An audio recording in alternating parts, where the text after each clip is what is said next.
a couple housekeeping things. If you have not voted on what film we're watching for next week and you have a preference, please let me know. Right now, the vote tally stands with the top two are Book of Eli and Star Trek, and they're tied. So if anyone wants to cast some tiebreaker votes, I would love you to do so. Otherwise, it will be, I guess, at my discretion. But obviously, like, I couldn't choose in the first place, so who knows? I might be flipping a coin. So there's that. Also, remember, next week is our last meeting, but on the 31st, we're going to have an optional chili cookout at OLLI from 1 to 3. I will be bringing drinks and chili and cornbread, and you guys are more than welcome to drop in, drop out. We're just going to have a little get together outside. So that is the other little housekeeping tidbit. It's on the 31st. That's on the 31st. Ashley, if y'all could let us know, because we would like to bring some stuff as well, like bowls and utensils, and just have that provided for you, and maybe a dessert. Is it the OLLI on Dixon or the new one on Shiloh?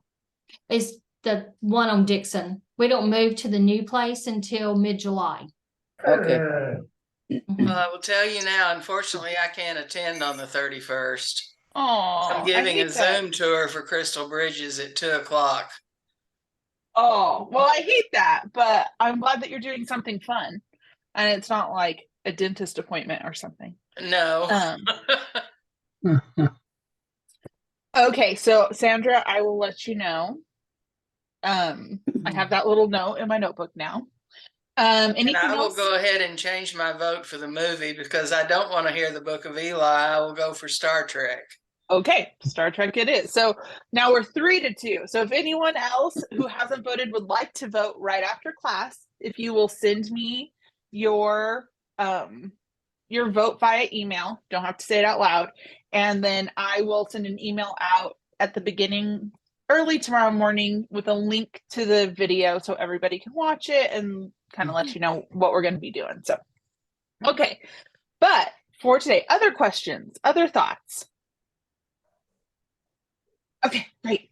So we didn't finish setting up our context last time, which is totally fine, especially because today we have a bunch of short stories to talk about. And that will help us understand some of the things that we're going to talk about today. So specifically, today's class is all about the transition from the Westerns that most of us grew up with, right? The gunslinging, rootin' tootin', John Wayne kind of Western to something different, right? This class isn't called the Weird Western for fun. The Weird Western is a genre of work, and it tends to be what we experience today, mostly in the form of Western. So you don't get a lot of classical Westerns as such anymore, for a lot of reasons that we'll talk about. We tend to see more neo-Westerns, modern Westerns, and weird Westerns, which is part of why we're talking about it. So, and of course, like, as you all probably know, Yellowstone is the biggest show on television right now. Definitely a Western, but not a Western in the classical sense, right? There's something different going on. Most Westerns, right, it's a Western for a modern audience, and I think that's pretty interesting. No, it's not Bonanza. No, it's not Bonanza. But it is very much like Dallas. It is a lot like Dallas. It's a more modern version, but it's a lot like Dallas. There's an awful lot like Dallas. Dallas. Have I seen Dallas? You haven't seen Dallas? I haven't watched Dallas, and I didn't like Bonanza either. Who shot JR? Roy Rogers. Yes, Roy Rogers. Yeah. Everybody will have and Gene Autry. Yeah. And Gene Autry. Absolutely. Tom Hanks and the Lone Ranger. Oh yes, the Lone Ranger. Doesn't anybody remember Hopalong Cassidy? Yeah. Yes. I always like the I definition of an intellectual that somebody can listen to the William Tell Overture without thinking of the Lone Ranger. Right. Or the Razorbacks, right? Yeah, absolutely. There's I don't know if you guys saw the movie remake of The Lone Ranger. That was not very good. Not No, good. it was not good. But Hans Zimmer did like an 8-minute long reimagining of the William Tell Overture on the soundtrack that is phenomenal. So if you guys, want to get your blood pumping, you can go listen to that. But today we're going to talk more about frontiers. So we talked about last time that historians and literary scholars alike both trace the closing of the frontier to about 1983. And that's when Frederick Jackson Turner publishes his frontier thesis, basically saying the frontier is dead, right? No more frontiers. There are no more open spaces in the United States where people have not settled, right? And so 1883. You said 1983. Oh, I did. Sorry, 1893. Yeah. So, and that is based on information collected in the 1890 census, right? So, Frederick Jackson Turner says, nope, frontier, there is no more frontier. Like, you can't find the big wide open anymore. People have taken over all of it. Now, of course, right, this is a very specific perspective because, as we know, both because we talked about it last time and you've read short stories that deal with it, there were people in the frontier before Americans entered the frontier, right? So this is a very American-centric perspective. But for better or for worse, we think about the American frontier closing in 1893. But just because the literal frontier closed, right, that didn't mean that the ideologies of the frontier just disappeared, right? So the concept of American progress and marching ever forward, the idea of opportunity that anybody could go to the frontier and make anything of themselves as long as they had the grit and tenacity to do so. The idea that Americans were innovative because they had to figure out ways to survive in a place that wasn't quote unquote civilized, right? Exceptionalism in the sense that Americans have a God-given right to go out and take the land and spread freedom everywhere. So the ideas that became part of American identity because of the frontier don't evaporate with the closing of the frontier. They shift and become more ideological. So in talking about frontiers, they're not just physical places, right? They can be, and they often are, but they can also be ideological spaces too.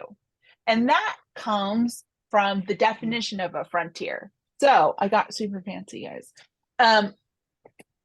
Technically, by definition, at its simplest form, a frontier is a division between two distinct things, right? It's a border on a map.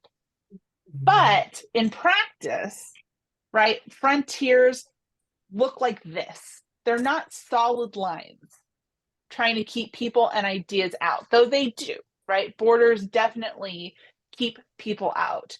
But more accurately, a frontier is a place where different ideas and cultures, concepts, and beliefs can interact with one another and mix with one another, right?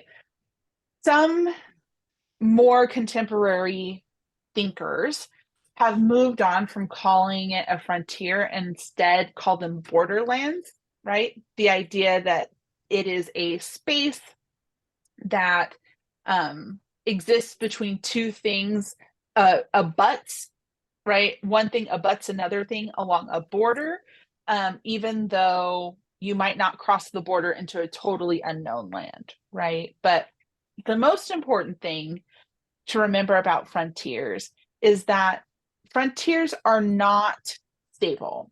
They are constantly moving and they are not permanent, right? They can adjust based on developments, physical developments, or ways in which our ideologies shift, right?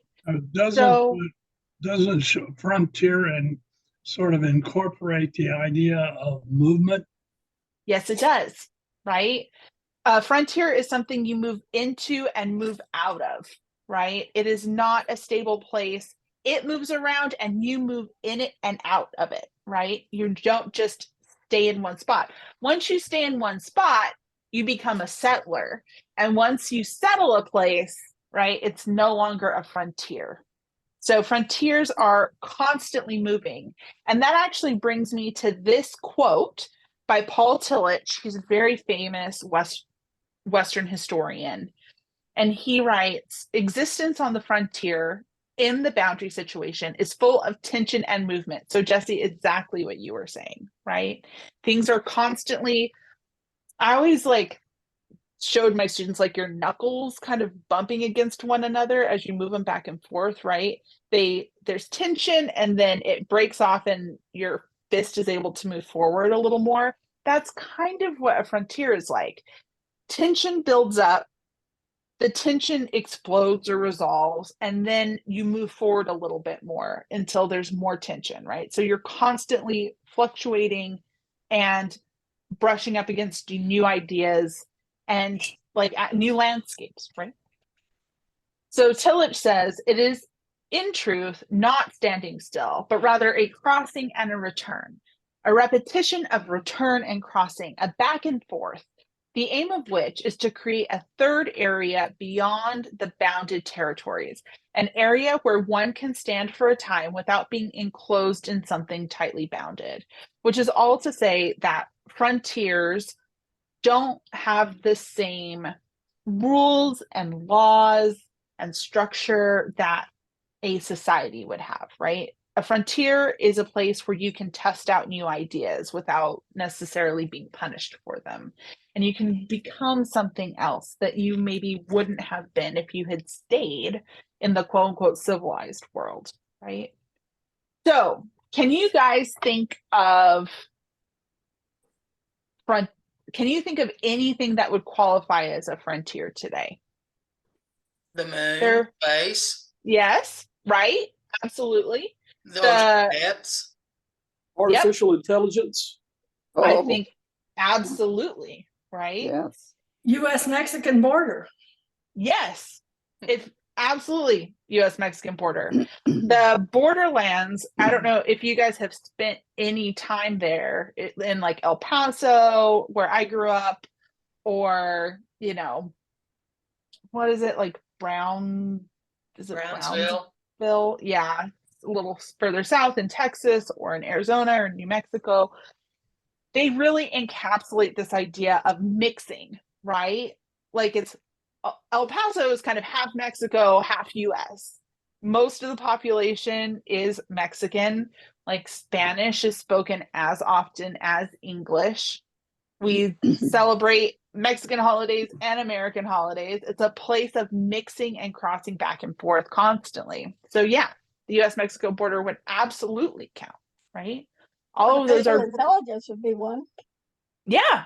Yep. And Penny, Terry, you're exactly right.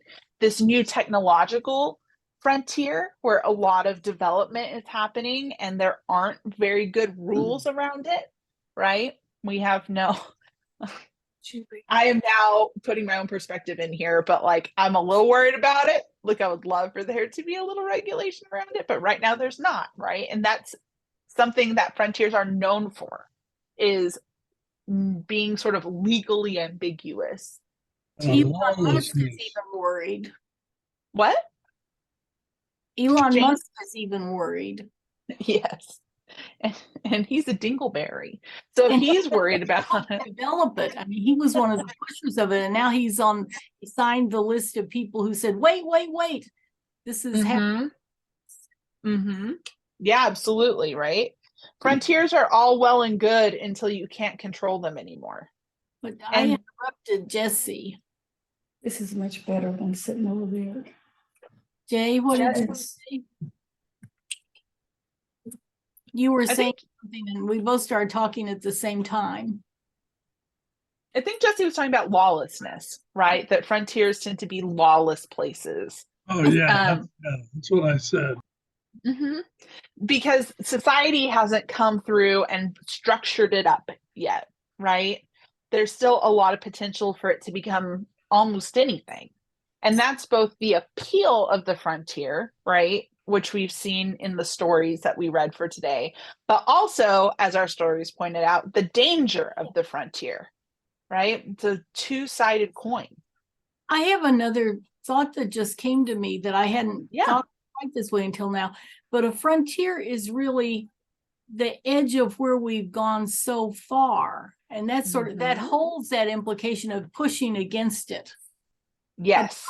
A boundary doesn't necessarily, like the boundary between two countries doesn't necessarily mean anyone's trying to change it.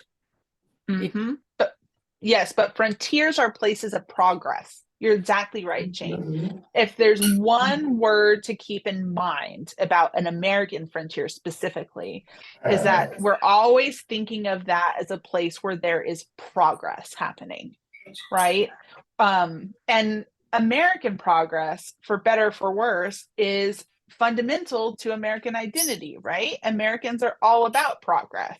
We want to make things better all the time. Now, whether we do or not is up for debate, but that's definitely part of what it means, right?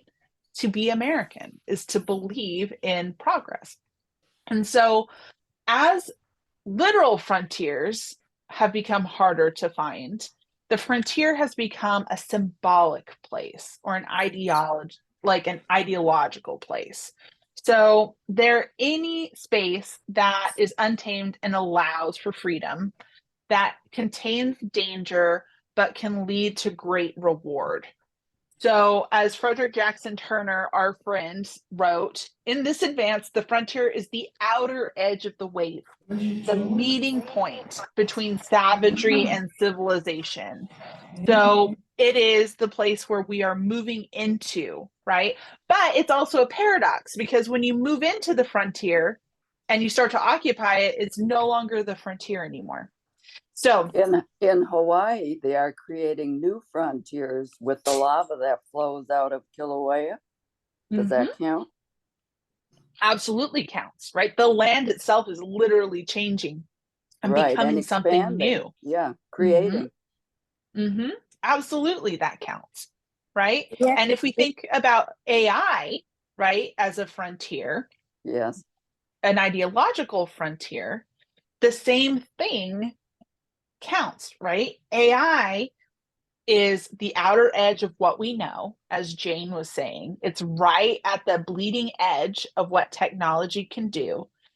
And it's this space that's poorly regulated, but can be a place of immense progress, right? We see it as progress. But as technology advances, that bleeding edge moves forward, and the old stuff, right, isn't as special anymore. So if you think about, think about your cell phone, for example. Can you guys remember when you got your first cell phone? Of course. Right? Like, that was amazing. And now today, everyone has a cell phone. In fact, a study from Pew, that came out in 2017, said that 98% of Americans have a cell phone at this point. I'd love to know who the 2% are. Are they toddlers? Who doesn't have a cell phone? Old people. My grandfather, when we bought him his first cell phone, he was like, I'm never going to use it. And then all he did was use it. He thought it was the best thing ever. But I'll never forget, he had kind of an engraver machine. And one day I went to his house and he was like, I am so smart. Look at what I did. And he wrote his cell phone number on the back of his cell phone. And he was like, in case I lose it, someone can call me. And I was like, they can't call you. That's your cell phone number. If you lose your cell phone, they're just going to call your cell phone. And he was like, Oh. And then he put masking tape over it and then put his home phone on. But that technology at one point was a bleeding edge, right? that was the frontier. You could just call somebody from anywhere.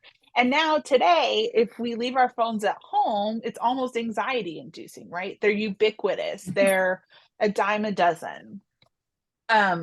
So the weird paradox of frontiers is as soon as people start moving into them and they become more commonplace, it no longer qualifies as a frontier. And that's why they're constantly moving around. And that's why Westerns as a genre also move around, right? They're not, the things that you see in a Western do not stay the same over time. And that's because ultimately the things that we value, the things that we resonate, the things that strike us as frontier-ish change over time. Does that make sense? It is a paradox and it can be a little bit confusing. Everybody feel good about it, about frontiers? Mhm. The interesting thing about ideological frontiers is that they can be anywhere at any time. And we'll talk about that a little more with the Weird West. But technology, medicine, right? For example, even when you think about like the civil rights movement, as that ideology changes and creates new spaces, right? Those things are not happening in outer space. They're not happening in the unexplored depths of the ocean, right? They're happening in the civil, quote unquote, settled, civilized world. But because they're pushing ideas forward, we would also consider that like an intellectual or ideological frontier. Does that make sense to everybody? What's ironic is, I mean, is Westerns is about the frontier, but they're also popular because it's looking back. Yes. In many senses, the traditional Western anyway. Mm-hmm. I mean, it was, I mean, when Westerns became big in I guess probably the 1920s or so, it was looking back 40 years. I mean, I guess they were dominant in the 50s and early 60s, but on television anyway. But it's weird that it's about the frontier, but it's also about looking back at a more pure time. Yes. In one sense. Yeah. And that, I think it's really interesting that you bring that up. And it's almost like you're looking back to move forward, right? It's a genre that's real navel gazy because we often think of the sort of open West as the most pure American time, right? When your American ideals could be realized by everyone. And we all know that's not true, right? Like women couldn't, people of color couldn't, right? Immigrants struggled to do so unless they were white European immigrants. So already it's a mythical place, right? It's a story that we tell ourselves to help us understand who we are. And so a lot of times we look back and we investigate that myth so we can figure out who we are today. So you look backwards to sort of move forward. And so if you think about, if you have seen, I'm trying to think of a good example of this. There's a new Western on Netflix that came out that stars all Black actors, right? Total Black cast. That uses the stereotypical West, like it is a Western, like it's a shoot 'em up kind of movie, but it uses all of those things of what it means to be American to look at how those values impact Black folks or how they can participate in that narrative too. So a lot of times we're looking back at and using these old tropes to talk about things that are important in that present moment, right? Whenever it was written or created. Especially because the American West, as we see it in movies, pretty much only existed for like 30 years. Like it wasn't around for very long, but we've really gotten our hooks into it, right? And it's become something really ubiquitous when you are American, right? Something that we've all experienced somehow, even though we grew up in different places and different times and different families with different values, right? It is a touchstone that we all have. Well, it's But- sort of like the same thing as the King Arthur and Arthurian times in England, you know. Mm-hmm. Absolutely. These like unifying. Here's the thing. I wasn't planning on talking about this today, but why not? So myths in general, the goal of a myth is to explain who we are or how we got to a place, right? If you think of Greek myths or Roman myths, or, you know, the list goes on and on and on. Those are the two purposes of a myth. So the reason myths are so compelling is because they help us understand ourselves as a group of people too, right? If we all believe the same myth, or we all identify with the same myth, we have something in common, even if we are all different. And why would that be particularly important in a country like the United States? Because we're a mixture. Yeah. Right? Yeah, Georgina, can you? Immigrants from everywhere. Yeah, right? Like, I would be interested in knowing, like, where all of your lineages are from, if you know them. Are you Irish, right? Are you British? Are you, I know we talked about some of you have Native American in your family lineages, right? My family is from Mexico, but by way of Spain, right? Although we thought for a long time it was France, because my maiden name is Souffle, but my grandma did a DNA test and she's like mostly Spanish. Who knows? I don't know where I'm from. I'm a mutt. But because I identify with this myth, right? And you guys identify with this myth of what it means to be American, we have something in common, right? There's something that, as Georgina so smartly points out, there's something that glues this melting pot of people together. And we can trace the American myth back to the American West, right? Because the US is such a young country. We forget this. The US is what, 250 years old? I'm an English major. I feel like that's close enough, right? Compared to European nations where you walk down the streets of London and there's just a Roman wall, just like sitting there. No one seems particularly bothered by it, but it's like 3,000 years old or whatever, right? We're very young. So in order to glue us all together, we have to find something that makes us unique. And this part of history becomes our myth, right? The myth that we all, for better or for worse, believe in at least a little bit, right? Even if we question it, there are parts of it that kind of get their hooks into you.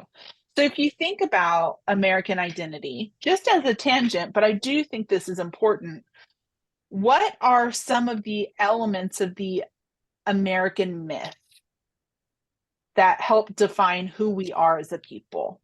Self-reliance. Self-reliance, absolutely.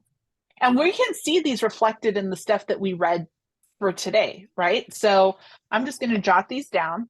The city on the hill. Yep. The shining city on the hill. People are equal. Equal. Mm-hmm. Depends Education is important for everyone. Yep. And I think it's important to say, Georgina, I hear you on this. Like, just because this is the value that the myth espouses doesn't mean that we're good at it. It just means it's what we're telling ourselves. You can think of it even as like aspirational, right? Like maybe we're constantly moving toward this, even if we're not all getting there at the same time. That's probably the most optimistic way to frame it, right? Well, you can say life, liberty, and the pursuit of happiness, and pursuit of happiness can cover virtually anything you wish. Yep. Religious freedom. Yep. And we could probably even distill that to freedom in general, right? freedom to practice the religion that you would like, freedom to live the type of life that you would like to live, right? Freedom to have your own set of values, whether other people believe in them or not. So freedom. Freedom of speech, freedom of the press. Mm-hmm. There's both hard work and strike it rich. Mm-hmm. I like this that you bring up striking it rich, right? Because if you think of, we talked about this last time, like the Horatio Alger. I think, Jane, you may have even brought that up, the like pull yourself up by your bootstraps. If you work hard enough, it's not just that you can be a good person, it's that you can be a rich person.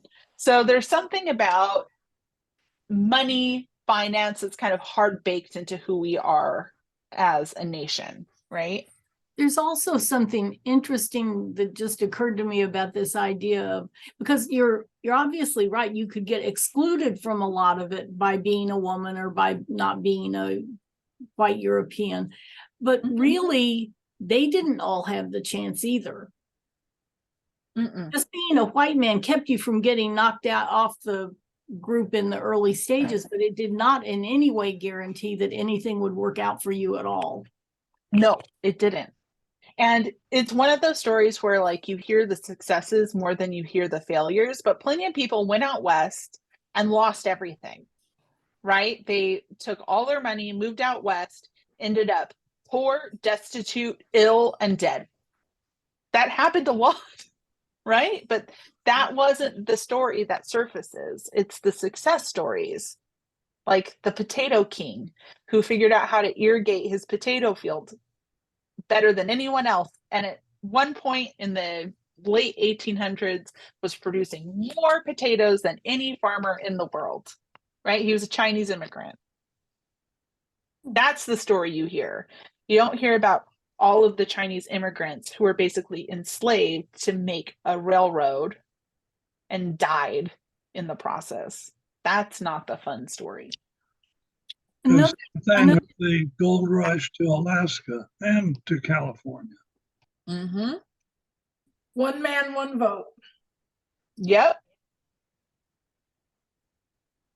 And you might even call that, I mean, democracy, right? Or some kind of representational government is something that a lot of Americans believe in. I don't know. Things are weird. Things are weird right now. But I think yes. that the belief that everybody, meaning all the white men, have a really great, that like it's almost guaranteed for them, is a problem now, because they ask anyone who's a failure says there must be someone else to blame. That's interesting.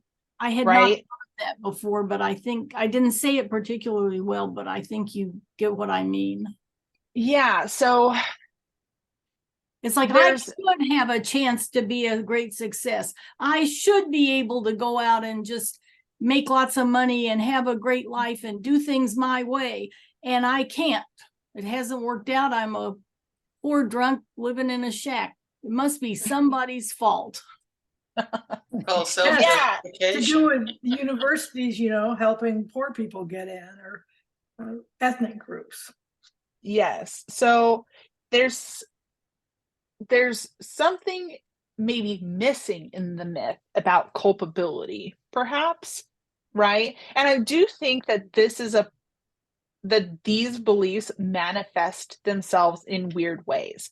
So Jane, kind of what you're talking about, and also Elizabeth, I think this goes to what you're talking about as well, that, when you think about people who don't make it, a lot of times we frame that as they didn't work hard enough, or they didn't take advantage of the opportunities that were given to them. And because of that, they failed, right? And well, they're lazy, non-working slobs, according to certain political parties. Yes, right. But those ideas go beyond politics too. Like, think about how we talk about, let's say, health in the United States, right? If you do everything right, we and you work hard and you take care of yourself and you eat healthy, you should look like Jennifer Aniston, right? And if we're not there, then that's a moral failing on you, right? And but illness is not that. Like, not being born a Greek goddess or whatever is not a moral failing. But because we believe in hard work, self-reliance, and being able to make yourself into anything that you want to be, right? Sometimes we fall into this trap of thinking that that applies to every aspect of our lives, both political and personal, although you could argue that the personal is always political. If you're a success, you did it yourself with your hard work. If you're a failure, it's somebody else's fault. Yeah, a lot of times. All rights and no responsibility. Another part of that. And all inherited money. Mentioned. Yeah. That's something to think about too, right? Is, you know, how many bootstrap stories do we have that is really someone elevating themselves out of abject poverty into immense success, right? A lot of it is, well, I came from wealth. Their families started out middle class. I think about this, they're not American, but I think about Kate Middleton all the time. Like, they're always like, oh, she was just a normal commoner and now she's gonna be queen. It's like, Kate's family's rich. They're just like middle class rich, not blooded rich. She's fine. She was gonna be fine. She's, you know what I mean? But we're supposed to think of her as like the poverty princess or whatever. And that happens a lot in the United States too. Anyway, I didn't mean to get off on that tangent, but it's not actually a tangent, because the American myth is what fuels the Western. So these ideals, these values of self-reliance, equality, education, the pursuit of happiness, freedom of speech, of belief, hard work, the quest for wealth, democracy, all of those things are themes that pop up in Westerns over and over and over and over, because at its heart, the Western is a investigation of Americanism, right? Almost always. And so as a literary genre, y'all keep me on my toes all the time. I'm glad I read about it the other day. I was like, I should read about the American myth before class, because y'all are so smart. You always push the conversation in interesting directions. But frontierism as a genre, right, as an American literary genre, kicks off with James Fenimore Cooper's Leatherstocking Tales.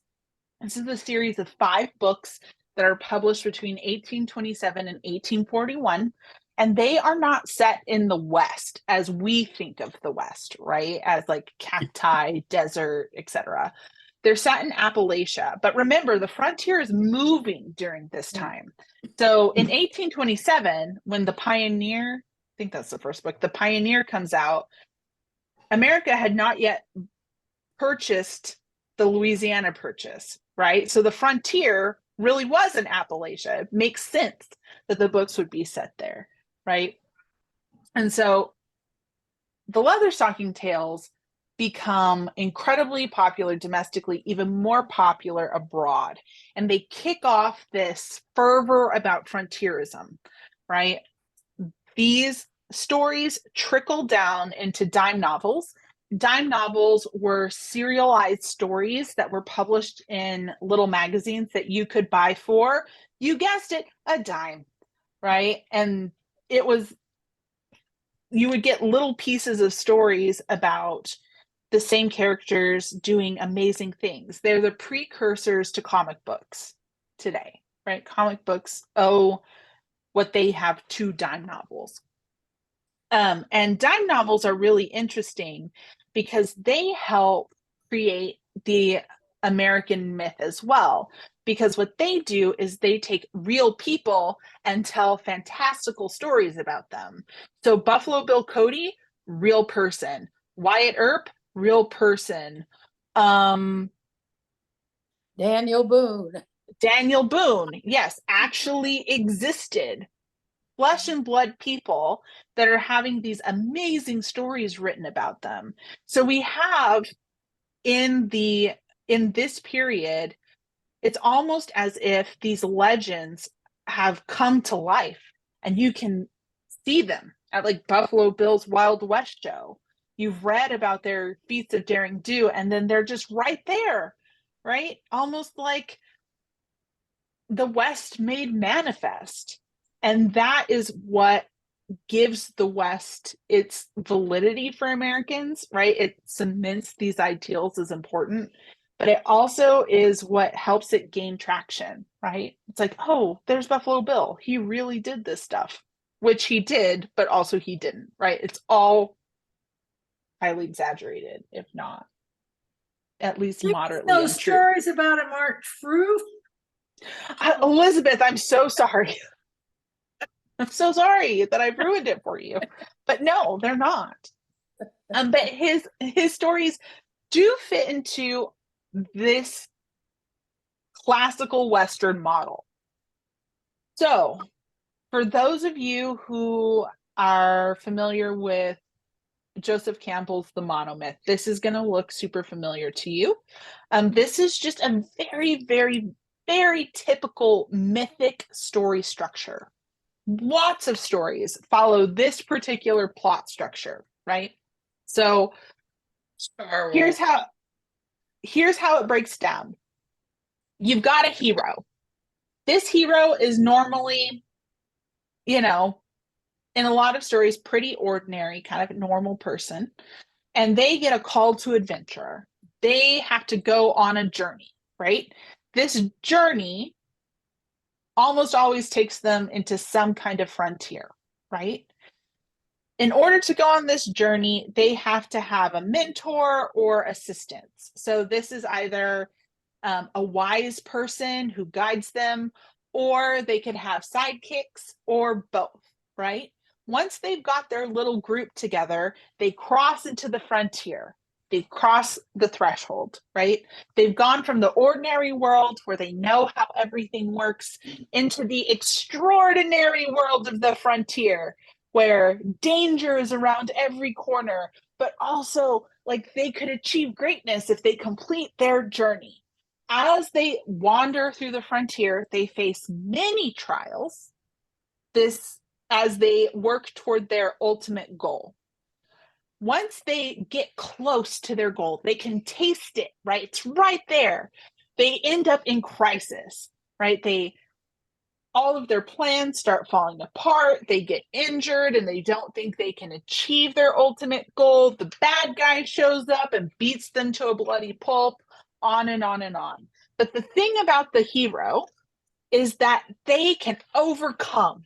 So they pull from something deep within them, their own personal strength, and they triumph somehow, right? They get what they came for. They get the treasure. This could be a physical treasure, like, let's say, a golden fleece, or it could be something more esoteric, like saving the world. Once they've accomplished their journey, they leave the frontier and return to the ordinary world, where they come back better than ever, and people recognize that they are heroes, and, the end of the story, right? I'm actually going to stop sharing for just a second. Can you guys think of any stories that fit that pattern? Star Wars. Star Wars. Lord of the Rings. What else? I remember that book that we read at one of your things, King Solomon's Gold. King Solomon's Mine. Oh, yeah. Yes. Mine, okay. Absolutely. The Searchers. Absolutely. Pretty much every Disney movie ever made. Yeah. Right? Like Snow White, Sleeping Beauty. Well, in all the Western movies and shows, the same idea. Mm-hmm. The classic Westerns, right? Like The Lone Ranger, for example. Or North to Alaska. Yes. right? Fantastic example. Super. A lot of, yes, lots of superhero movies fit this formula, right? Somehow they're able to like destroy half of New York, but they are still like celebrated. And I'm like, no, you did like $40 billion in damage. Independence Day. Independence Day, absolutely. Pirates of the Caribbean is another one. Harry Potter. Harry Potter. Yes, absolutely Harry Potter. And the list goes on and on and on and on, right? Some critics think the monomyth is a little too reductive, right? To argue that every story fits the exact same structure. And obviously, that's not true, right? Not every story fits this structure, but a lot of myths do, right? And because cowboys are America's mythic heroes, just like Achilles is a mythic hero for the Greeks, or Robin Hood. Odysseus. Robin Hood. Yeah, Robin Hood, absolutely. The Seven Samurai. Mm-hmm. Oh, wow. I haven't thought about that in ages. But yes, the Seven Samurai. My favorite Western of all time. No, I'm talking about the based on the Seven Samurai. Is it the Magnificent Seven? Yeah. Yes, I'm talking about the Japanese Seven Samurai, which is the basis for the Magnificent Seven. Which there's an original and a remake with Denzel the original's Washington. good. The remake's not so good. The remake is not good. I mean, we could keep going, right? My favorite Western of all time is Shanghai Noon with Jackie Chan. I think it's great. And how about Blazing Saddles? I love Blazing Saddles. Blazing Saddles, absolutely. The Three Amigos. Red River. Red River. And of course, like things that don't even look like Westerns. Firefly, sci-fi. We already said Star Wars. A lot of Star Trek could be this, right? Not all of it. And it goes, on The Martian. The Martian is absolutely a Western. If you've seen that movie with Matt Damon. Matt Damon. It is fun. And it hits all the boxes, right? A man is stranded on Mars by himself. He has to be self-reliant. He has to rely on his education, right? He has to put in hard work, et cetera, et cetera, et cetera. All hitting all the buttons, right? Even though it doesn't look like a stereotypical Western. That classical Western structure is what fuels the golden age of Westerns in the United States, right? This happens during the 1950s and the 1960s, where pretty much every major movie studio is producing Westerns by the dozen. They're hugely popular, and for good reason. The 1950s, the World War II has just ended, right? America is in an age of incredible prosperity because of how World War II shakes out. And so people are looking back to the past to celebrate where America is in the present, right? It is definitely a celebratory moment for the United States where we say, look, all of those amazing values that we have that fit onto one sticky note, they helped us defeat Hitler and make the world a better place for everyone. Yay! Right? And so... Well, the Oxbow incident doesn't quite fit. No, the Oxbow incident doesn't quite. But that's because it fits Grapes into of Wrath different... does. Rosa Sharn, I could listen. Freaking love Grapes of Wrath. It's so good. But yes, Grapes of East of Eden is the one that always comes to mind for me. If you are Steinbeck, if you like Steinbeck, yes. East of Eden. Anyway, but this classic Western structure celebrates these Western ideals and the cowboy American hero by using the exact same structure that other great heroes from the past have used, right? So it is very purposely aligning American heroes with the great heroes of antiquity. It's doing it on purpose because it's saying America is a great empire, a great society, just like the societies of antiquity, right? But as we know about all empires, it's not always an upward trajectory. So as we move into the 60s and 70s, what do we know about American politics in that time? Women's movement. Women's movement props up because women are like, we're not being treated well. Well, civil rights, Vietnam. Exactly. It's a time where Americans start to realize that maybe we're not perfect. Maybe there are still things wrong. And maybe we need to fight to make those better. And that is when a new Western form comes up. And this is, I'm going to share my screen with you right quick. That moves us into the neo-Western. And this is sometimes called the modern Western, and the weird Western fits into this genre as well. And when we get to the neo-Western, everything starts to change, right? Because the classic structure deals with an uncomplicated hero who's intrinsically good and is trying to accomplish a goal that's going to make the world better in some way. So if we think about like John Wayne Westerns, he's always trying to clear out the outlaws, to save the town, right? There's nothing about young John Wayne that is particularly problematic, right? He's a Superman character. He can do no wrong. But as the world changes, the Western has to change with it in order to stay relevant. So first thing that changes is the type of hero that we have. No longer are we dealing with a Roy Rogers that's like the manliest man ever with the perfect values and is polite and kind and can shoot the hairs off of a fly's butt or whatever. We're dealing with broken people. Our heroes aren't just ordinary Joe Schmoes. They're outcasts. They're misfits. They are people who have problems, right? They're anti-heroes. They're people who end up doing the right thing, but, they're not necessarily folks you want to have lunch with, right? Or they do the right thing using the wrong methods, whatever that might be. These outcasts experience a call to adventure, but a lot of times they end up going to the frontier involuntarily. Maybe they're running from the law.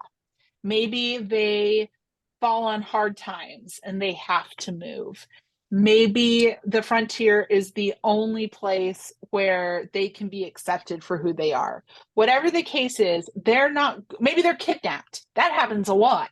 They get kidnapped and they get moved into the frontier. They're not choosing it. The frontier chooses them. When they're in the frontier isn't like in the classical Western, where it's a landscape where sometimes dangerous stuff happens, but mostly it's a place of great potential where you can go out and you can make a lot of money, where you can set up a farm, where you can, make yourself into anything you want to be. The frontier in a modern Western or neo-Western is dangerous, right? It's violent.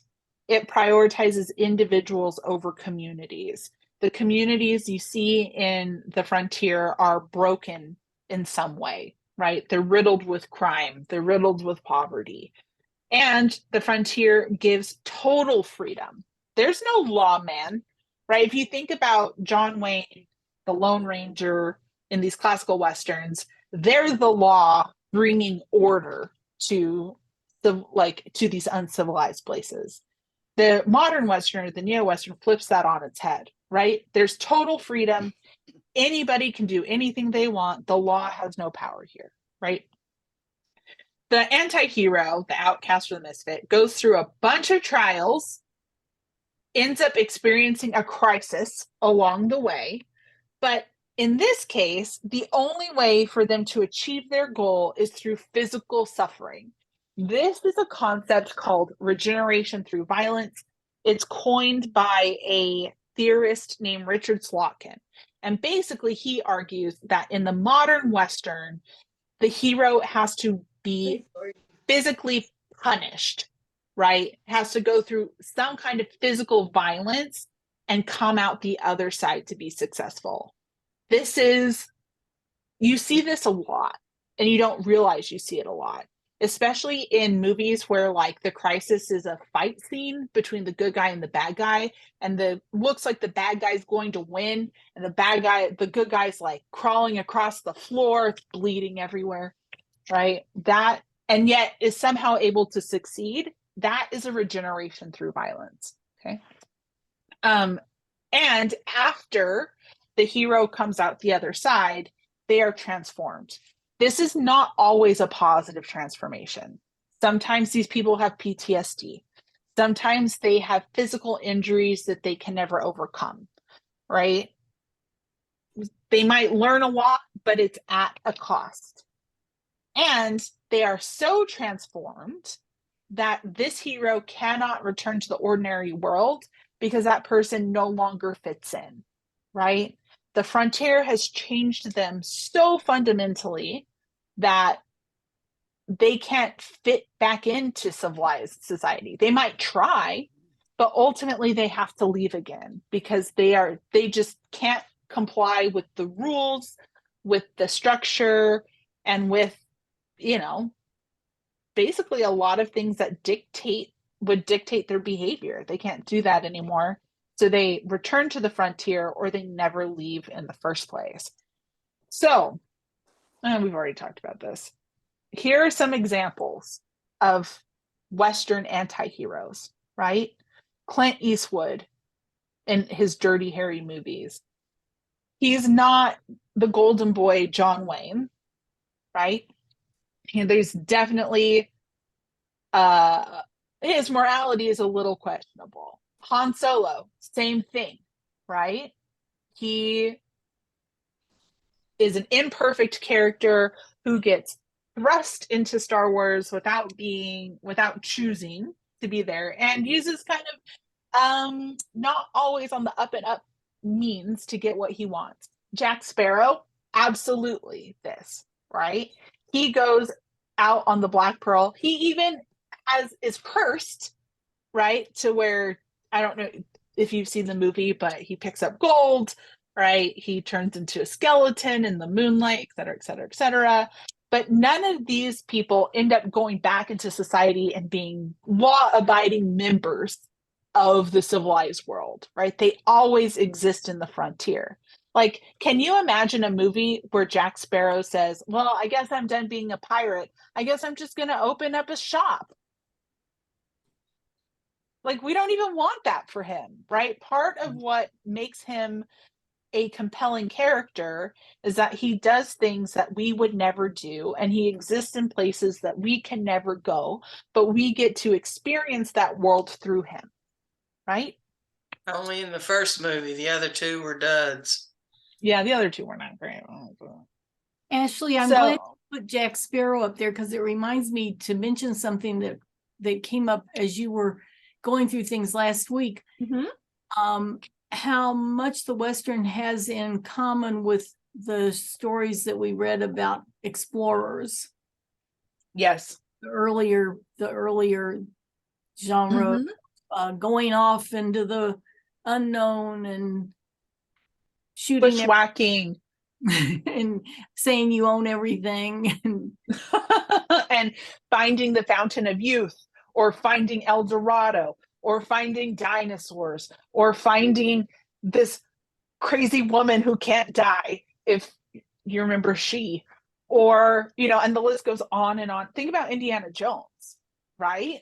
Indiana Jones is very much this kind of character. And some of you have not had class with me before, but those of you who have, know that Indiana Jones is basically my boyfriend. I love Indiana Jones. I think he's the best. I have watched the first movie probably 30 times in my lifetime. As a matter of fact, I watched it like 2 weeks ago just because I was having a bad day. But anyway, same thing, right? Wild Bunch. Yes. Yeah. He's an Wild Bunch too. Imperfect characters who go on these journeys, who do questionable things, and who don't fit back into the real world, right? Indiana Jones is a professor for exactly a hot second in all the movies, just long enough to get sexually harassed by his female students, and then he pops off again, right? He's never stays still. But yes, explorers and the Western myth are really tied together. And that's because the Western myth originates with exploration, right? If you think about Lewis and Clark's expedition, for example, right? Going out into the wilderness. We talked about the Donner Party last time, right? The Mountain Meadows Massacre is also very interesting here. And this has ties to Arkansas. A bunch of Arkansans joined this cattle train. They're trying to sell cattle in California. They are going to cut through Utah. But at this time, the Utah and the federal government are starting their standoff over polygamy, because the federal government is like, you can't do this. And Utah is like, make me. And the federal government is like, fine, I will. And these cattle ranchers have no idea what's going on. They are just trying to make it through Utah. The Mormons, disguised as Native Americans, attack the cattle train. The Fanchir Party is what it's called. Kill everyone but like 9 children. It's called Mountain Meadows Massacre. Anyway, this is all to say, I don't know what I was saying. I love that story. This is like my favorite story. It also inspires the very first Sherlock Holmes story ever, A Study in Scarlet. There's a whole Western section in that book that is based on the Mountain Meadows Massacre. So in case you wondered if Arkansas is important to world history, we would not have Sherlock Holmes without Arkansas. There you go. So anyway.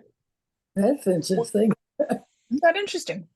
Would the Godfather fit into that neo-Western format? Michael Corleone, his arc. I mean, he doesn't start out as actually he starts out as the golden boy, but then becomes kind of the anti-hero or the villain. Well, or Breaking Bad. I think you can make that argument for sure, right? I hadn't thought about it. I haven't seen The Godfather in a hot minute, but yeah, I think it would, right? Breaking Bad definitely does. Why do you think the Western changes from the Westerns that we kind of grow up with, the Roy Rogers, the, Hopalong Cassidy's, to this new type of Western that's super violent and definitely less wholesome? Well, I think you're asking a question that puzzles me, and on the one hand, but on the other hand, I think I know the answer. Okay. Is that Westerns are Westerns in that whole genre, that whole idea of becoming a hero out of a big mess. It reflects what we see in today's society, that what we see is so terrible that we're looking to these stories to sort of give us a new life, to explain what's happening and to give us some hope. Yeah. I agree with you, Jesse. A reflection of our changes. All right, Georgina, tell me about it. As our society matures, it becomes more industrialized, as it becomes more violent in many ways, more addicted to guns, then the Western tends to reflect that. Yeah, it does a little of both of what Jesse says and what Georgina says, right? It reflects changes in our society. It gives us at least a little hope that maybe there's still a hero that can save us, even if that hero is not perfect. Terry, were you going to say something? Yeah, I mean, in some ways, I think the Westerns grew up with a certain people. I mean, there were tons of Westerns made in the 1930s. They were called odors. They were cheap movies that little kids went to see in the afternoons on weekends. And then those kids in the 40s and 50s were adults, and Westerns became the primary, or one of the primary types of movies that were made. And then as those people got in their 60s and 70s, the traditional Western kind of waned. And I don't know if it was just, it's like if you start drinking milk when you're a little kid, you drink it all your life or whatever. I don't, you might put chocolate in it or Mucilex in it or something later on. I don't know, but I think the Westerns, in a sense, at least with movies, grew up with, from the 30s and 40s when they were kiddie movies. There were B movies or even C movies. I mean, like John Wayne made like 100 movies before he was in a type movie, as they were about 90-minute or 70-minute little Westerns before he was in Stagecoach in 1939 and became who he became. I kind of think people just grew up with the genre, and it changed, at least on film. Now I don't know in literature. I don't know. I have an interesting just a little word to throw in there about John Wayne. Sorry, there's a plane going over. I won a trivia contest one time, and it was one of the questions was, did John Wayne, or who turned down the role in Gunsmoke as Matt Dillon because he didn't want to be cast type as a cowboy, and it was John Wayne. I think that's amazing. Barn door. I don't know if it's true or not, but that was what won me the trivia contest, so I was pretty happy with that. I want to say something about what Terry said, that this is what you were asking, Ashley, that I don't know if this is the case, but you said, why did it change after in those years? And Terry's talking about people growing up. Those men had all been to war. Yeah. And they had seen that being a hero isn't such a clean deal. So the Western, Jen. Just the Western show that. The Western that shows that it's frightening and dirty and changes you and all that suits somebody who's been to war. I agree. I think you're both hitting on something really important, and that is, as we get older, we tend to realize that the world isn't perfect, right? We start to see more problems, and it gets harder to stomach a story where everything is good and everything works out okay and there's no problems at all, right? That can get really boring over time. But when these stories reflect the problems that we're facing, especially as a society or as Americans, well, then suddenly, right, they become a little bit more relevant. And as Georgina pointed out, American society can be pretty violent, right? We are kind of like a conquering type of people. It's why we like football so much. You could do I once attended a whole lecture that argued that American football is basically the Roman Coliseum 2.0. And I was like, I don't know if I buy that entirely, but it is interesting, right? Like, no wonder I hate football. There you go. Blood sport. It's a blood sport. Right. And there's something kind of very American about that. So what I would like to do is let's go ahead and break for 5 minutes, stretch your legs, get some water, grab a snack. When we come back, we're going to start talking about the weird Western. I want to start by talking about, let's start with, the horror from the mound. The little shorts, the little creepy short. Of course, you knew you were not going to get out of a class with me without some kind of creepy short story. Here we are. We're going to start with that, and then I'll see you in 5. Sound good? What's the book that we read, or story we were supposed to read, that had Bass Reed in it and Karen Memory? Oh, those are just extra books that I had. I had bought and just put those in the folder for you guys to just have. They're just freebies from me to you. Wonderful book. The subgenre of the neo-Western or the modern Western. And the thing about the weird Western is it takes Western themes, Western plot lines, and it combines them with other genres. The most common ones are horror, sci-fi, and fantasy. And the weird Western does this because essentially it wants to turn the West into like a timeless world on which the images of the present can be endlessly imposed, right? This is a quote from Murdoch, in the sense that the Western itself, because it's limited to the classic Western, because it's limited to time and place, and it has to involve like horses in a saloon, et cetera, et cetera, et cetera, it's pretty limited in what it can do, right? It can comment on the world around us to an extent, but at some point it becomes limited. And if we're going to push the frontier of the frontier, we have to let it become new and different, right? We have to let it progress. And one of the ways it progresses is through the Weird Western. So that brings us to The Horror from the Mound. This was a short story published in 1939. So it's pretty old, actually. And I'm going to start with an obvious question.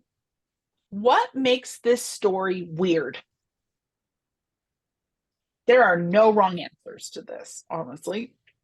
There's a lot of weird stuff. It's totally supernatural, right? Like, you are bopping along in this story and you're like, wait a second.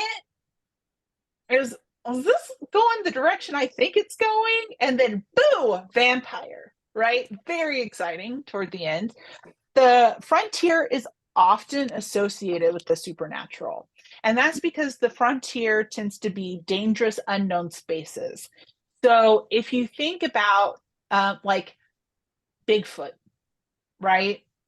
Supernatural creature that exists in a frontier space. The chupacabra. I don't know if you guys are familiar with the chupacabra, but it's like a giant bat that eats goats. Definitely a frontier thing. And the list goes, skinwalkers. If you guys like shapeshifter skinwalkers. I'm sure aliens tend to like show up in the middle of nowhere. Like spaceship sightings are often in the middle of nowhere. Anyway, the frontier is ripe for the supernatural because it's a place where anything can happen, right? Lots of ghost stories happen on frontiers too, right? American ghost stories love a frontier. So yes, it's supernatural. What did you guys think of this story? I mean, besides the fact that you're like, this weird lady picking weirdo stories for me to read. I liked it. I was impressed that this is a new way to kill vampires that I hadn't known before. Shove them on a table, set the house on fire. Who knew? Break them right? in, burn them up. Yeah, that I was surprised that it hadn't been made into a movie. I mean, you know, that it begs to be a movie or at least an anthology, part of an anthology series or something like that. Yeah, it feels very Twilight Zone-y, right? Like it could be a Twilight Zone episode because it starts kind of normal, right? It starts with the character of Brill. I don't know. I didn't write his first name down. Steve Brill. How would you guys characterize Steve Brill? What is Steve like? Juvenile, impulsive, knothead.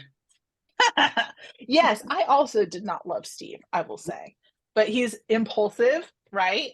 He won't take no for an answer. He goes after what he wants. And what does he want? Money. Gold. He wants gold. He wants treasure. He gets himself hyped up thinking that his neighbor, Juan Lopez, and his family have been too afraid to dig up treasure for, I don't know, hundreds of years, as the family story goes, right? So Juan Lopez has this Indian mound on his property that he always kind of like skirts around and goes in, like never works after dark. And when Brill confronts him about it, Lopez is like, nah, I can't tell you the story because I can only tell my son and I don't have a son. But this is bad business, but I'll write it down for you, right? And goes inside to write it down.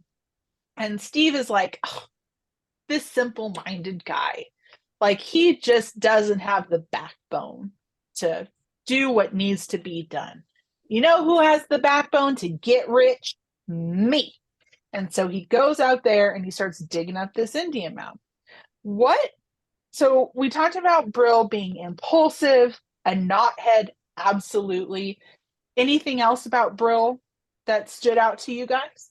Not very bright, because when he smells the bad stink of the dead bodies, he keeps going. Nope, not clever.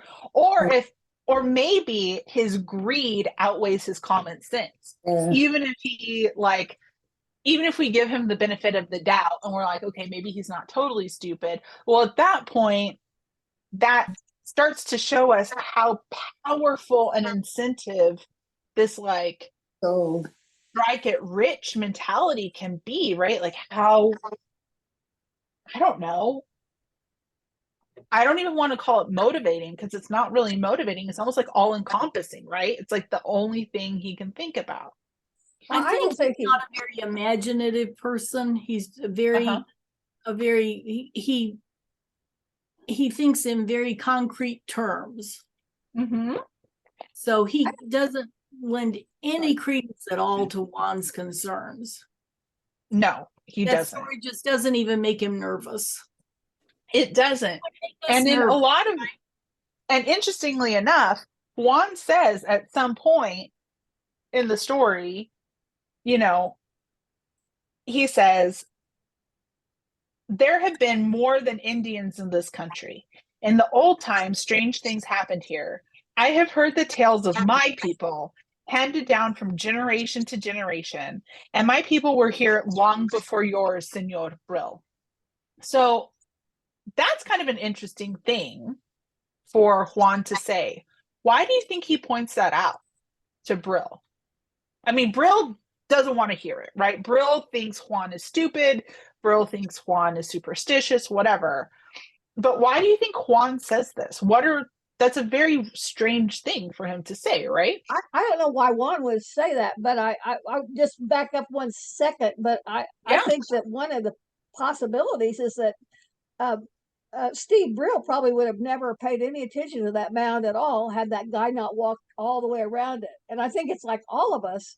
It's you get told something like don't touch the hot stove, but until you actually do that, you're like, oh, you what somebody says, oh, you can look at all this, but don't open that door. Well, you definitely want to know what's behind that door. And if he hadn't walked all the way around it, he wouldn't have been even drawn attention. He would have thought it was just a big pile of dirt. Or it's not understanding another culture and what they believe in. That's a really smart observation too, Joyce. Both Penny, right? Penny, you are definitely hitting on this idea of the frontier being lawless, right? Nobody tells me what to do, right? I am the master of my own decisions. I'm going to do whatever I want, no matter what anybody says. And Joyce, you're also pointing out something really interesting too, is that the frontier is different for different people, right? So like, we think about the frontier as being big, empty, but as Lopez points out, like the Indians were here and my people were here, and there were things here before even all of us, right? This is a place where things have existed before us and things will exist after us. And we need to respect them. He was, and we need to in respect effect, them. I mean, he was afraid, but he was also respectful, I think. Mm-hmm. Yeah. Not digging it up. He's like, we don't touch it. We shouldn't touch it. Like, let's just leave it alone. But Brill can't do it, right? He just can't let it well enough alone. One of the interesting things about weird Westerns is that the landscape often becomes a character, right? The landscape isn't just like, okay, this is set in New Orleans or this is set in Dallas and then all the action happens, right? The landscape actually is kind of a character here. And as the story goes on, you see that because this is a farm that Brill has farmed for years, right? But as the night, as it gets darker, as he digs more, the landscape becomes less and less familiar to him, right? It starts to change. It gets a lot creepier as the story goes on. The whippoorwills stop you know, doing whatever whippoorwills do. Chirping? I don't know. Squawking? They make a noise that's kind of like whippoorwill. Whimper-willing. Well, now that you put it that way, that seems obvious, right? Thank you, Elizabeth. They stop singing, right? All the sounds of the night go totally still, and Brill starts to get scared, right? And so what we see here is the ways in which frontiers move. So this is obviously set in the frontier because we know that Brill is a 10-mile ride away from town. But even as the story goes on, the frontier that he's familiar with becomes unfamiliar and dangerous. So we have, even throughout the story, the way that the frontier works shifts from, it's a very short story. It's like 13, 14 pages long. And over the arc of the story, the frontier becomes something different, right? And it becomes a pretty scary place when, dun, dun, dun, a vampire pops out. What did you guys think when that happened? Did you think it was goofy? Did you think it was interesting? Were you like, what the heck is going on here? I'm interested. That's what you get for digging there when Juan told you to stay out, you idiot. It's like you were told and you did it anyway, right? This is what you get. What about the rest of you? What's interesting, it seemed this was written in like Oh, 1930. Carolyn, you're muted. Just a second, Terry. Carolyn, Okay. I can't hear you. I am not muted. There you are. You just popped up. I can hear you, Carolyn. Yeah, I wasn't muted. Okay. Oh, how strange. Yeah, very strange. But I liked it because it was unexpected. It was not like the formulaic Westerns that I'm used to. And it got really interesting when the vampire popped up. I liked that. Yeah. I mean, you know that's after my own heart. Anything that has a little vampire pop up, I'm here for. But yeah, it changes. It feels different, right? It's a Western story that suddenly isn't a Western story. And Terry, what were you going to say? Sorry to cut you off. I think this came out in like 1939. It did. What's interesting, and I don't know if this has anything to do with it or not, but in 1938, the Bela Lugosi Dracula movie came back out as a double feature with Frankenstein. I'm wondering if this guy needed to write, you know, if he saw Dracula again, and that might have influenced him into throwing a vampire into his Western tale that he was writing. Maybe. I mean, I couldn't say yes or no for sure, but I think it could absolutely be motivating. Definitely one of the interesting things about this story I is thought that that Juan, but excuse me. Oh, sorry, go ahead, Daria. When Juan was referring to people that had lived there even before the Indians, I immediately thought, okay, you know, some spirits from the European continent had come over. So I wasn't surprised. I thought, yeah, that's what I thought. Yeah. Well, and one of the interesting things here is that vampires are a European monster, right? They are not what we would consider, they're not like a Native American, Native indigenous people's myth. Although we do have vampire bats. We do have vampire bats. And that's where the chupacabra comes from, right? The idea that there's a giant bat that sucks all the blood out of goats, of which I was terrified of as a child. I was like, oh God. Anyway, and the chupacabra actually shows up in Dracula the book, right? There's a character in Dracula the novel named Quincy Morris. He is a cowboy from America, and when Dracula shows up and starts eating people, he's like, you know, this reminds me of this time that I was out in, I think he said Brazil, and I was riding my horse and the chupacabra came and it sucked all the blood out of my horse and I had to shoot it. And you're like, okay, Quincy, fine. But this story draws very heavily from the myth from Dracula, the book. In Dracula, the book, Dracula gets to England on a boat named the Demeter, and he eats everybody on the boat. So when the boat lands in England, everybody's like, wow, it's a ghost ship. There's nobody on the boat except for the captain who somehow tied himself to the wheel. That's so weird, right? But basically the same thing happens in this story, right? Don Santiago de Valdez eats everybody on a boat, comes over to the US. What do you make of the fact that we have a European monster in the American West, especially when there are like a lot of American creatures that we could have used here, including like a Bigfoot or a skinwalker or, you know, any of that stuff? Why have a vampire? Georgina. Well, I'm not going to answer that question. I was going to say I found the story boring and trite. Trite? Fair.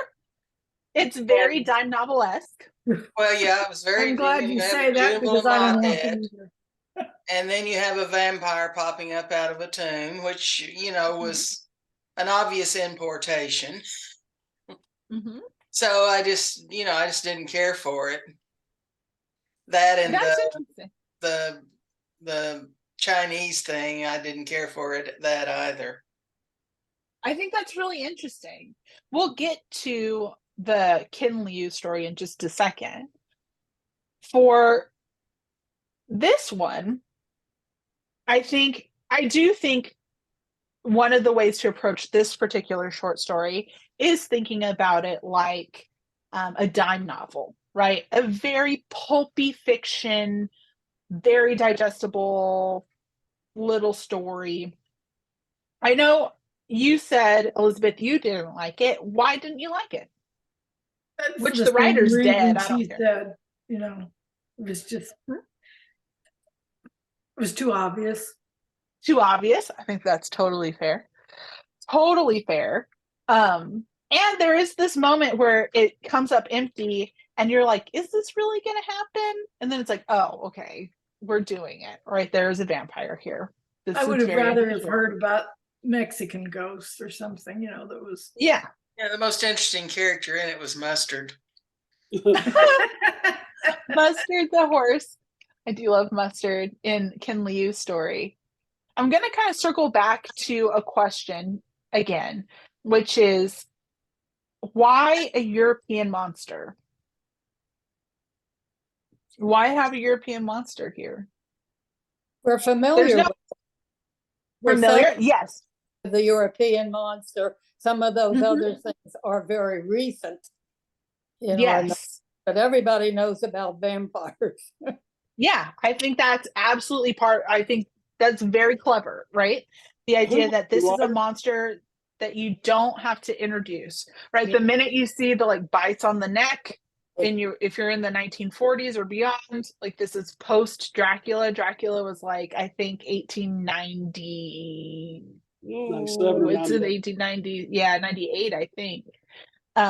Yeah, like Dracula was already a phenomenon, right? It's like, great, we know what this is. We don't have to explain it. You know how this is going to work. Terry, what were you going to say? Oh, I just think Howard, what did Robert E. Howard that wrote that? I think he saw Dracula and went home and he had a story to write. And he said, I'm going to merge a Western with Dracula. And that's what we got. And very comic booky or very comic booky. novel type of writing. And I'm gonna take an influence I've got from over here and mix it up a little bit and get my paycheck.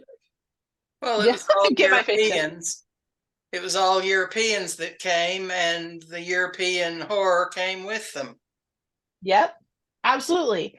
In some ways, this is a little bit a story about colonialism, right? About people moving into an area and bringing their own ideas and preferences and myths with them. So one of the interesting things about a vampire as a character is vampires tend to represent a fear of invasion or contagion, right? Vampires look like normal people. They come in the dead of night. They turn everybody into vampires just like them. Not necessarily in this story, but in the myth, right? That you can make people into vampires and they suck the life out of you. So here we have a story that has Brill, a character who doesn't listen to people who have information, historical information, right? Information that's come from before he was there. He thinks he knows the right way to go about everything. And in the end, right, his thirst for wealth releases a different kind of thirst, a horrible one, right? A one that could change the world, right? Ruin the world unless he does something about it. And in some ways that speaks to how colonialism works, right? There's these colonialists, they come in the dead of night, they extract, just like a vampire, everything they want out of the land, and they leave nothing behind, right? Monsters are interesting, and they tend to speak to some of our kind of like deep-seated fears. Why, if in the 1940s, why would people be afraid of someone coming in and sucking out all the life out of the place? Communists. Yes. Invasion of body snatchers. Exactly. Both war, right? We're on the eve of World War II. Yeah. Yep. Hitler was evil. Nazi ideologies, they swooping in and taking over your neighbors, and you never know until that contagion spreads to someone else, right? In the 1940s, people are afraid of this like covert, underdark conversion of the people around them. And also like the taking of everything good and in its place leaving evil behind, right? This was something very prescient and pressing on people's minds. Also why you see a resurgence in Dracula the story in this period as well, right? Speaking to people's fears. What do you think of the end of the story where good old Brill somehow manages to defeat the vampire that he himself loosed on the world? It's really interesting that it killed one and not him, because he was right there where it came out of the tomb. It should have gotten him. That would have been more just, right? Would have been a shorter story. That's true. That's true. And what was happening in regular life either. The white settlers were winning, taking over the survivors. That's true. And keep in mind that the vampire was Spanish too, right? He was a Spanish conquistador, not an accident. Could have been anything. Could have been a French merchant, could have been anything, but he was a Spanish conquistador, which kind of speaks to that as well. How does Brill defeat him? He broke him in half on the table and the house burned down. That's true. Yes, and the house burns down around him. But like, it's interesting because it's a long wrestling match, right? It goes on for ages. They toil all night. Does that redeem Brill for you guys at all? Are you like, okay, well, he's a hero now? No. Is he a hero? Okay. You're not a hero if you just save yourself. Yeah. Oh, that's interesting. Even though he like saves the world from a vampire, he says at the end of the story, right? That Don Santiago de Valdez was utterly consumed and destroyed from the knowledge of man. Right? Yeah. There's no one he's dead, and there's no one to remember him. Well, if Brill hadn't opened up the mound in the first place, the vampire was, he was defeated already. So, but we all make mistakes. The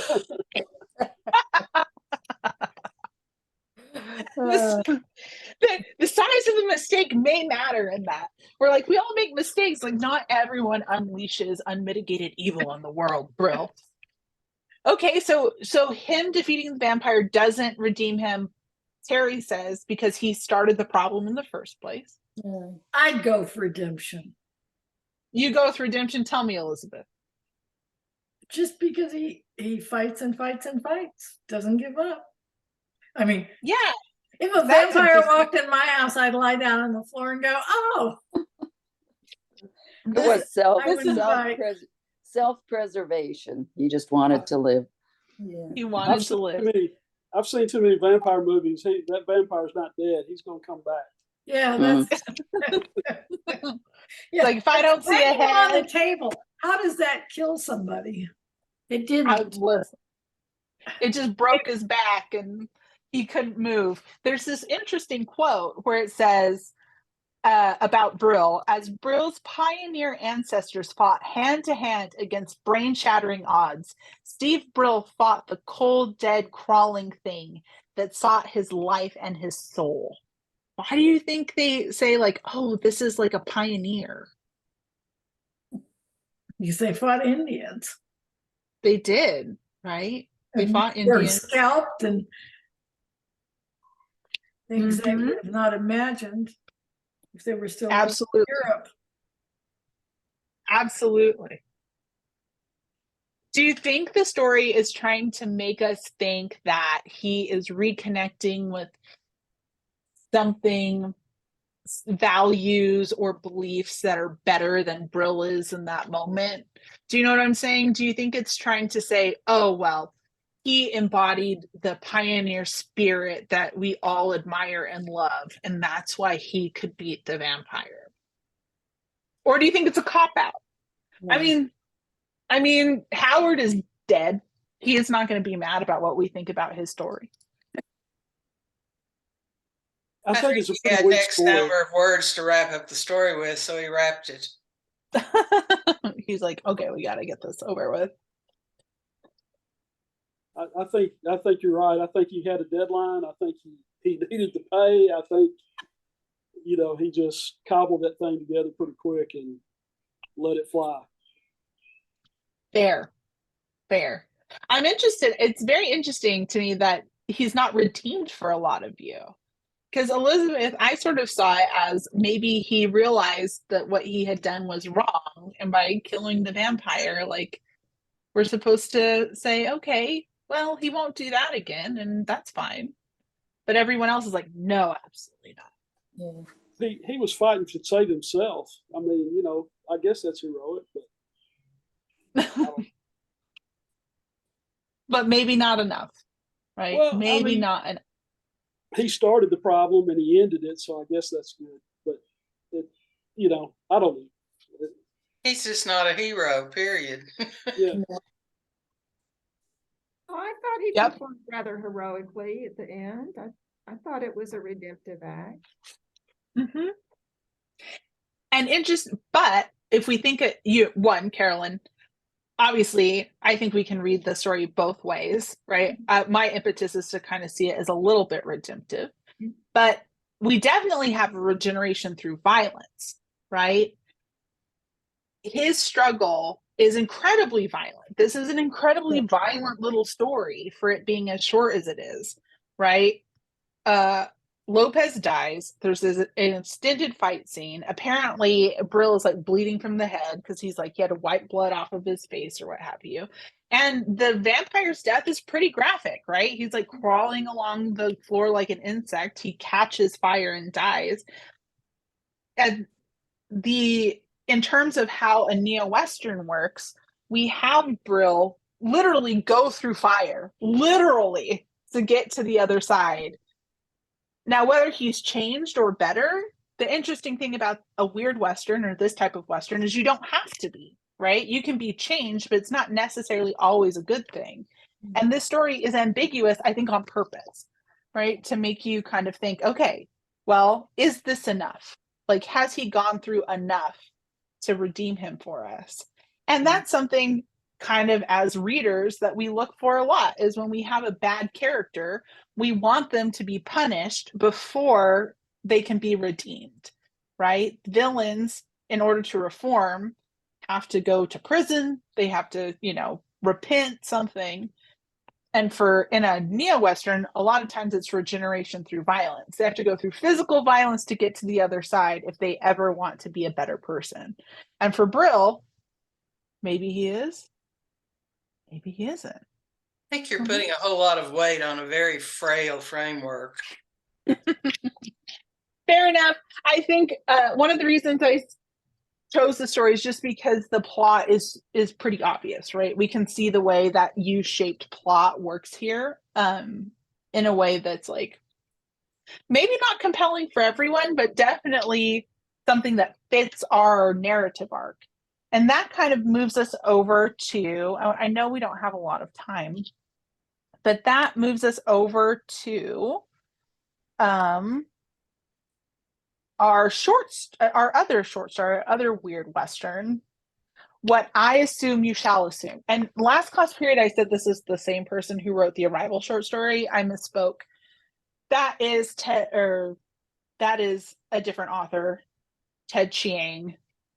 Ken Liu is most famous for a short story anthology he wrote a few years ago called The Paper Menagerie. So he writes a lot of fantasy stuff. So What I Assume You Shall Assume. This is kind of a weird little story. What did you guys think? Very strange. Definitely fits the definition of weird and odd. I thought he was trying to fit in all of the overlooked outcasts into a position of power in the Western.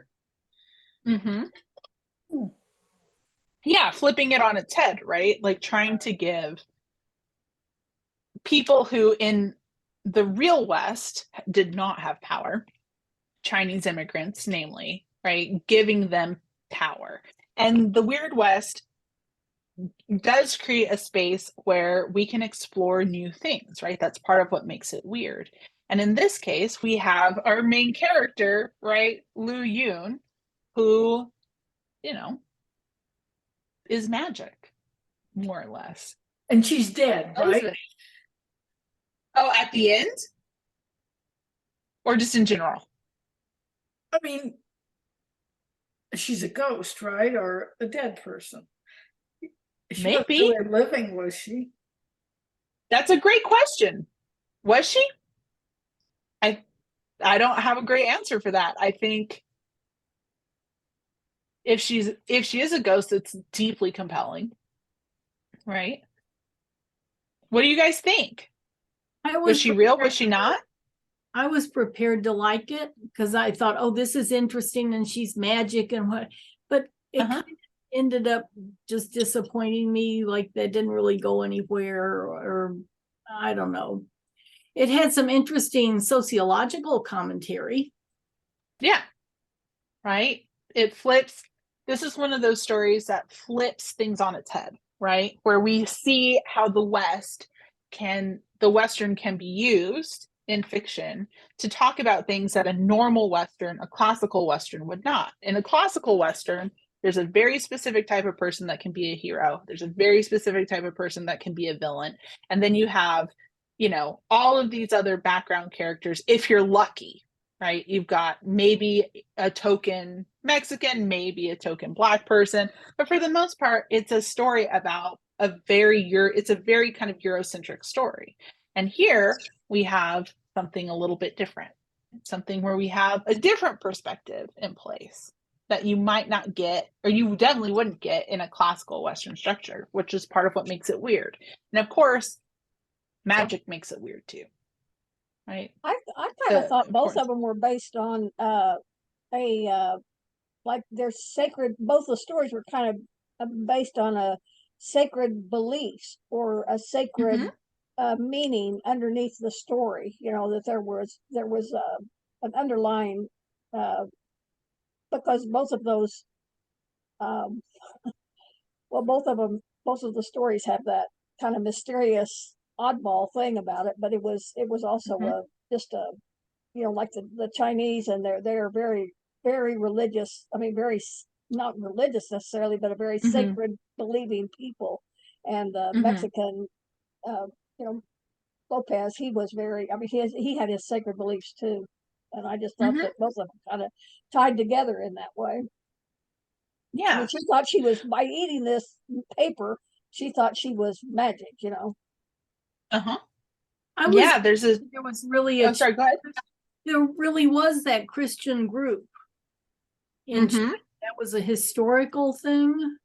Yes. Yeah. And that was I don't That know. was a real movement. Did they eat paper? For No, they didn't eat paper. To my knowledge, they didn't eat paper. No, but they did try to overthrow the Qing, I think is how it's pronounced, dynasty. They were like 30 million strong. So at this point in time, the Qing dynasty, there were like widespread droughts. Lots of people were dying of hunger, and the Qing kept raising taxes more and more and more because, as crops failed, they had less money to run their empire. So they kept taxing peasants. At one point, I think it was something like 90% of the provinces couldn't pay their taxes. It's called I wrote it down, the single whip tax. And so they started having all these uprisings, and the uprising, that's the revolution that's talked about in this short story, was a real revolution that happened. It was about 30 million strong. It was not successful, but it happened in like the 1860s, something like that, for sure. I thought that was interesting, and also the men going through the forest wanting to shoot her because she was Chinese. They were getting rid of all the vermin. Mm-hmm. Yeah, that the Chinese could come for as long as they were useful and could work, but the minute that they were gaining some wealth, right, like mining gold, whatever, they had to leave, right? It was like, you're fine for a little bit and then you're not fine. Very kind of, loosey-goosey. What do we make, and this is kind of the last question for today, what do we make of the story and the power of words in this story, right? Because she's like, the story is all about how words have power. In this case, like literal power can make, a bullet turn to fireworks or what have you. But why do you think the power of words or the power of belief in words might be important for a story about the West or what it means to be American?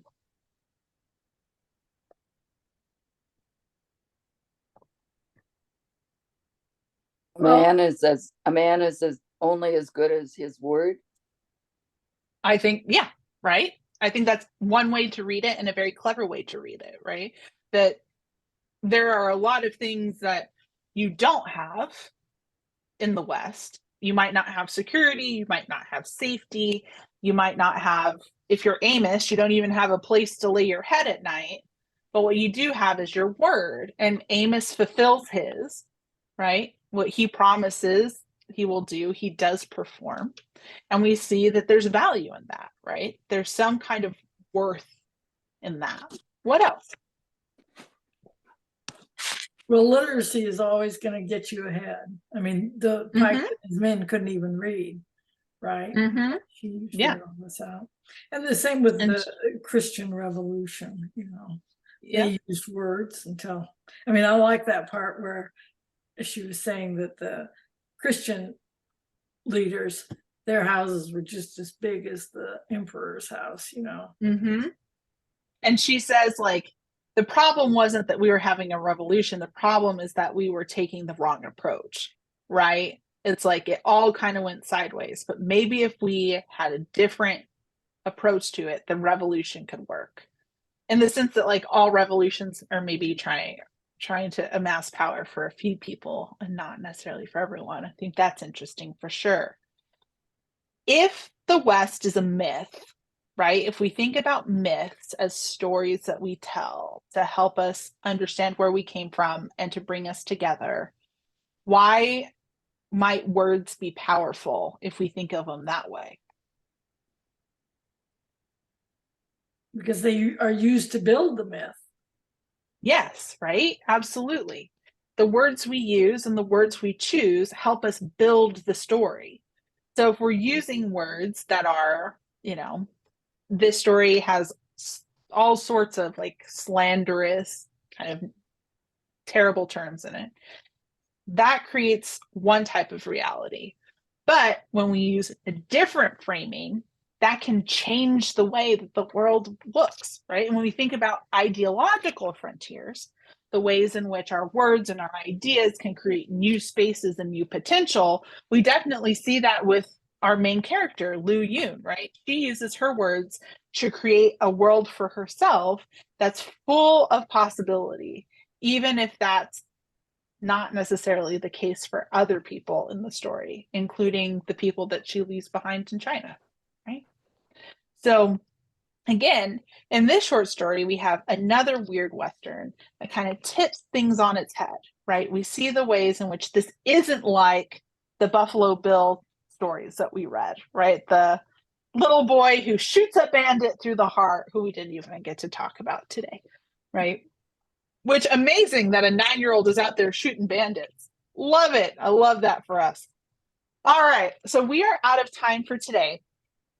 Thank you guys for wonderful discussion. I'm sorry that we weren't able to get to all of our texts today. Well, you skipped the most interesting one, which was the Twilight Zone. We are going to talk about the Twilight Zone next time. The Twilight Zone is incredibly interesting, especially in terms of what we're talking about, right? With Dr. Fate, right? Isn't it like Henry T. Fate or something like that? So we're going to start with that next time. If you have not voted on movies, please vote sometime between now and the end of the day today. I will send out a link first thing tomorrow morning to whatever we're watching. So you get to exist in the mysterious unknown for another 12 hours, and then you will have a link to the video. I'm also going to sort of meditate on whether we need to read Territory or not. We may end up having plenty to talk about without reading it. So I'm going to think about that today as well. And I'll let you know in an email. If you have strong feelings about wanting to read Territory, let me know. Okay, Jane. Remember that Cowboy Story is on PBS tonight at 9. Yes, Cowboys tonight at 9 on, is it, I forget what channel, is it channel 13? I think that's my over-the-air channel. 13.1. Excellent. Other thoughts, guys, for now?